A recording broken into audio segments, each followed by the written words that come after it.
স্বাগতম আজকের বাংলা নিউজে। শুরুতে দেখবেন সমন্বয়কদের সব কুকর্ম ফাঁস। এরপর দেখবেন এনসিপি নিষিদ্ধ করে দিল রাষ্ট্রপতি শাহাবুদ্দিন চুপ্পু। সেনাপ্রধানের নির্দেশে যে কোনো মুহূর্তে পদত্যাগ করতে পারে ডক্টর ইউনূস। বিদেশিদের সঙ্গে গোপন চুক্তি করার জন্য আপনাকে ক্ষমতায় বসানো হয়নি বললেন রিজিবি ডক্টর ইউনূসকে। নির্বাচনে কোনো দলকে সাহায্য করতে পারবেন না বললেন সিসি। বিএনপির পদে পা দিয়েছে ডক্টর ইউনূস বললেন জামায়াত ইসলামী সেক্রেটারি জেনারেল মিয়া গোলাম। এবং সর্বশেষ দেখবেন 24 ঘন্টার মধ্যে দেশে ঢুকতে পারে সাবেক প্রধানমন্ত্রী শেখ হাসিনা। এতক্ষণ শুনলেন সংবাদ শিরোনাম, এবার বিস্তারিত।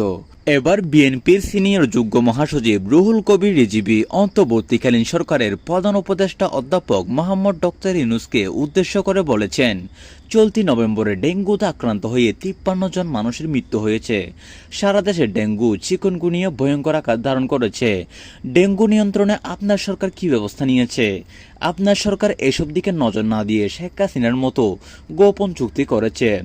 বিদেশিদের সঙ্গে গোপনে চুক্তি করার জন্য তো আপনাকে ক্ষমতায় বসানো হয়নি। আজ রোববার পটুয়াখালীর এক অসচ্ছল পরিবারকে আর্থিক সহায়তা দিতে গিয়ে সাংবাদিকদের এ কথা বলেন রুহুল কবির রিজভী। এ সময় প্রধান উপদেষ্টার সমালোচনা করে তিনি বললেন, মানুষ বাঁচতে চায়, দুবেলা খাবারের নিশ্চয়তা চায়, আপনার সেদিকে নজর নেই। বাজার নিয়ন্ত্রণের কোনো উদ্যোগ নেই। কৃষকেরা মাটির সঙ্গে মিশে যাচ্ছে। কেউ চাল কিনলে আলু কিনতে পারছে না। নিম্ন আয়ের মানুষ ও কৃষককে বাঁচিয়ে জনবান্ধব সরকারের পরিচয় দিন। রুহুল কবির রিজভী বললেন, অতীতের ভুলগুলো সংশোধন করে দেশের সামনের নতুন পথ তৈরির সুযোগ এসেছে।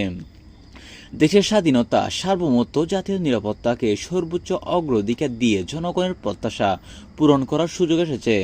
অন্তর্বর্তী সরকারের প্রত্যাশা অনুযায়ী কাজ করছে না উল্লেখ করে রুহুল কবির রিজভী বলেন, সাবেক প্রধানমন্ত্রী শেখ হাসিনা ভারতের বিদ্যুৎ কোম্পানি আদানির সঙ্গে চুক্তি করেছিলেন ভারত যাতে তাকে ক্ষমতায় টিকিয়ে রাখে। শেখ হাসিনা দেশের স্বার্থে কোনো চুক্তি করেননি। শেখ হাসিনার ক্ষমতায় টিকে থাকার জন্য ভারতের সঙ্গে বহু গোপন চুক্তি করেছেন। এখন দেখি ডক্টর ইউনূস সাহেবের আমল। দেশের স্বার্থে বিদেশি কোম্পানির সঙ্গে অবশ্য চুক্তি হবে, কিন্তু দেশের সার্বভৌমত্ব এবং নিরাপত্তাকে দুর্বল করে দিতে তো কোনো চুক্তি হতে পারে না। এ প্রসঙ্গে বিএনপির এই নেতা আরও বলেন, এখন শোনা যাচ্ছে চট্টগ্রাম বন্দর নাকি বিদেশি কোম্পানির হাতে দেওয়া হয়েছে। তাহলে কাদের সঙ্গে চুক্তি করেছেন, কিভাবে শর্তগুলো করা হয়েছে, এগুলো দেশের মানুষের অবশ্যই জানার অধিকার আছে। এইসব তৎকালীন সরকার শেখ হাসিনা গোপনে গোপনে করতেন। এইসব গুরুত্বপূর্ণ সমুদ্র বন্দর, নদী বন্দর যদি বিদেশিদের হাতে চলে যায় তাহলে তো দেশের নিরাপত্তা নিয়ে প্রশ্ন ওঠে। প্রধান উপদেষ্টার দৃষ্টি আকর্ষণ করে রিজভী বললেন, অন্তর্বর্তী সরকারের দায়িত্ব হচ্ছে একটা অবাধ সুষ্ঠু নির্বাচন নিশ্চিত করা, গোপনে চুক্তি করা নয়। আপনি এসব বিষয়ে নজর দিন। দেশের জনগণ এসব আর ভালোভাবে গ্রহণ করছে না। কেন দেশ এই সমস্ত ঘটনাগুলো ঘটছে, কেন এই দেশে এই ঘটনাগুলো ঘটছে, এসব বিষয় নিয়ে কিন্তু এখনও মানুষের মনে নানা প্রশ্ন উঠছে। বিএনপির এই নেতারা জানান, পটুয়াখালীর সদর উপজেলার এক গ্রামে অসচ্ছল আব্দুল গনি জমাদ্দার ও তার স্ত্রী মমতাজ বেগম দীর্ঘদিন ধরে অনাহারে অর্ধাহারে দিন কাটাচ্ছিলেন। বিষয়টি সামাজিক যোগাযোগ মাধ্যমে ছড়িয়ে পড়লে বিএনপির ভারপ্রাপ্ত চেয়ারম্যান তারেক রহমানের নজরে আছে। এরপর অসচ্ছল ওই পরিবারকে পাশে দাঁড়াতে রুহুল কবির রিজভীকে পটুয়াখালীতে পাঠান। এ সময় রিজভীর সঙ্গে উপস্থিত ছিলেন আমরা বিএনপি পরিবার এর আহ্বায়ক আতিকুর রহমান, জেলা বিএনপির সভাপতি স্নেহশঙ্কর। অপরদিকে প্রধান নির্বাচন commissioner CEC M S Nasir Uddin বললেন, নির্বাচন কমিশন কারো পক্ষে কাজ করবে না। দেশের প্রচলিত আইন বিধিবিধান অনুযায়ী যা করা তা করা হবে। এম এস নাসির উদ্দিন বললেন, অনেকে মনে করেন আমার পক্ষে কাজ করলে উনি নিরপেক্ষ, কিন্তু আমরা কারো পক্ষে কাজ করতে পারবো না। এটা পরিষ্কার করে বলে দিচ্ছি, কারো পক্ষে কাজ করতে পারবো না। আমাদের বিবেক দেশের প্রচলিত আইন বিধিবিধান যা বলে সেটাই মেনে চলবো ইনশাল্লাহ। আজ রোববার বিকেলের রাজধানীর আগারগাঁওয়ের নির্বাচন ভবনের কমিশনে আয়োজিত সংলাপে দ্বিতীয় পর্বের সূচনা বক্তব্যে সিইসি এ কথা বলেন। ত্রয়োদশ জাতীয় সংসদ নির্বাচন উপলক্ষে নিবন্ধিত রাজনৈতিক দলের প্রতিনিধিদের সঙ্গে আজ থেকে আলোচনা শুরু করেছে ইসি। রাজনৈতিক দলগুলোর সঙ্গে ইসির এই আলোচনার উদ্দেশ্য সম্পর্কে এম এস নাসির উদ্দিন বলেন, ইসি নির্বাচনী আচরণবিধি পরিপালনের দলগুলোর সহযোগিতা চাওয়াটা একটা বড় উদ্দেশ্য। নির্বাচনের সময় আচরণবিধিটাই প্রকৃতপক্ষে মূল আইন, যেটা কাজে লাগে। এটা পরিপালনের উপর একটা সুন্দরভাবে নির্বাচন হবে। দ্বিতীয় কারণ, সার্বিকভাবে একটি গ্রহণযোগ্য নির্বাচন করার জন্য রাজনৈতিক দলগুলোর সহযোগিতা চাওয়া। এম নাসির উদ্দিন বলেন, আমরা যখন শপথ নিয়েছি সেদিন থেকে একটা ওয়াদা নিয়ে আছি। আমাদের সার্বিক প্রচেষ্টা থাকবে একটা সুন্দর, গ্রহণযোগ্য, নিরপেক্ষ একটা নির্বাচন উপহার দেওয়া জাতিকে। এটা আমাদের কমিটমেন্ট টু দ্য নেশন, জাতির কাছে অঙ্গীকার। রাজনৈতিক দলগুলো যদি সহযোগিতা করে তাহলে আচরণবিধি নিয়ে আমাদের বেশি মাথা ঘামাতে হবে না, আমাদের তেমন জোরাজোরি করতে হবে না, আইনের প্রয়োগ করতে হবে না, স্বয়ংক্রিয়ভাবে এটি পরিপালন হয়ে যায়। কিন্তু আমাদের বিগত দেড় দশকের অভিজ্ঞতায় দেখা গেছে এই ক্ষেত্রে বিশাল রকমের ঘাটতি রয়েছে।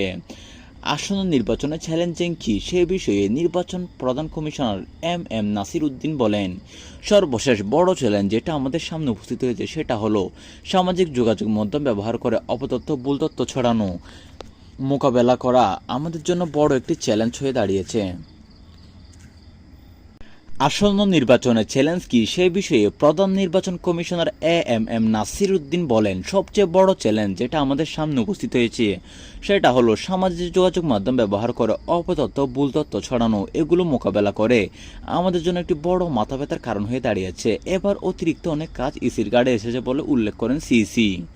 এগুলো হলো প্রবাসীদের ভোটের ব্যবস্থা করা, নির্বাচনী প্রক্রিয়ায় জড়িত ব্যক্তিদের ভোটের ব্যবস্থা করা, সরকারি কর্মকর্তা কর্মচারী যারা আসনের বাইরে কর্মকর্তা থাকেন তাদের জন্য ভোটের ব্যবস্থা করা, জেলখানার কয়েদের জন্য ভোটের ব্যবস্থা করা ইত্যাদি। এত দেরিতে কেন কমিশন আলোচনার আয়োজন করলো সে প্রসঙ্গে এম নাসির উদ্দিন বলেন, সংস্কার কমিশন নির্বাচন কমিশন পক্ষ থেকে অনেক কাজ করে দিয়েছে। রাজনৈতিক দলসহ বিভিন্ন অংশীজনের সঙ্গে তারা আলোচনা করেছে, তার মাধ্যমে তারা ইসির কিছু কাজ হালকা করে দিয়েছে।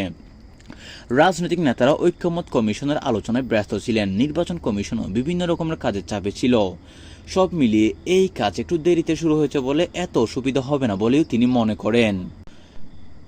সর্বশেষ জামায়াত ইসলামীর সেক্রেটারি জেনারেল মিয়া গোলাম পরোয়ার বলেছেন, জুলাই সনদের আইনি ভিত্তি দেওয়ার জন্য যে গণভোট হবে সেখানে তার দলসহ 8 দল সংস্কারের পক্ষে হ্যাঁ বলবে। জনগণকে গণভোটে হ্যাঁ বলার জন্য উদ্বুদ্ধ করা হবে। আজ রোববার দুপুরে রাজধানী মগবাজারে জামায়াত কেন্দ্রীয় কার্যালয় সংলগ্ন আল ফাহাদ মিলনায়তনে এক যৌথ সংবাদ সম্মেলনে মিয়া গোলাম পরোয়ার কথা বলেন। দেশে বিরাজমান রাজনৈতিক পরিস্থিতির পরিপ্রেক্ষিতে আন্দোলনরত 8 দল এবং যৌথ সংবাদ সম্মেলন করে এর আগের বেলায় 11টায় আল ফালাহ মিলনায়তনে 8 দলের শীর্ষ নেতারা বৈঠকে বসেন। এরপর সংবাদ সম্মেলন করে বলা হয়, সংবাদ সম্মেলনে গোলাম মিয়া পরোয়ার বলেন, 8 দল শুরু থেকে সংস্কারের পক্ষে, কিন্তু গুরুত্বপূর্ণ মৌলিক সংস্কারের অনেক বিষয়ে একটি দল বিরোধিতা করছে। তাই জাতিকে সংস্কারের পক্ষে হ্যাঁ ভোট দেওয়ার জন্য আহ্বান জানানো হচ্ছে সবাইকে, অর্থাৎ সব দলকে। তো আজকে এই ছিল আমাদের নিউজ। আজকে নিউজটা যদি ভালো লাগে চ্যানেলটি সাবস্ক্রাইব করে দিবেন। ধন্যবাদ।